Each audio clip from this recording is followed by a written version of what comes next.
ജിൻഡോനെയും ജാസ്മിനെയും ഗബ്രീനെയാണോ എല്ലാവരും ടാർഗറ്റ് ചെയ്യുന്നത്?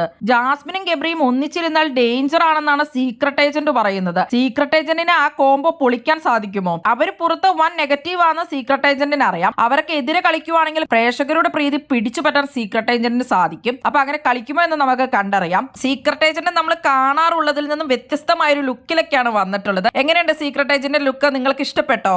ഈ വന്നിരിക്കുന്ന വൈൽഡ് കാർഡ് എൻട്രീസിലെ പ്രേക്ഷകർക്ക് ഏറ്റവും പ്രതീക്ഷയുള്ള ഒരു കണ്ടസ്റ്റന്റ് തന്നെയാണ് സീക്രട്ട് ഏജന്റ്. അതുപോലെ തന്നെ നന്ദനയും ജാസ്മിനെയാണോ ടാർഗറ്റ് ചെയ്യുന്നത്? അവളുടെ വൃത്തിയായിട്ട സ്വഭാവം ഒന്നും എന്റെ അടുത്ത് നടക്കില്ലെന്ന് ഞാൻ പുറത്താക്കുന്നൊക്കെ പറയുന്നുണ്ട്. കയറി കഴിയുമ്പോൾ എന്താകുമോ എന്തോ. പിന്നെ അഭിഷേക് ശ്രീകുമാറും അതുപോലെ തന്നെ പൂജ കൃഷ്ണയും ഒക്കെ ജിൻഡോനെയാണ് ടാർഗറ്റ് ചെയ്യുന്നത്. നുണ പറയുന്നതും ചീത്ത വിളിയൊന്നും ശരിയല്ലെന്ന് ഇവരൊക്കെ പറയുന്നുണ്ട്. പ്രേമമാണെങ്കിൽ അത് സമ്മതിക്കണം എന്നൊക്കെ പറഞ്ഞിട്ടാണ് DJ സിബിൻ വന്നിട്ടുള്ളത്. ഗബ്രീനെ ടാർഗറ്റ് ചെയ്തിട്ടാണ് പറയുന്നത്.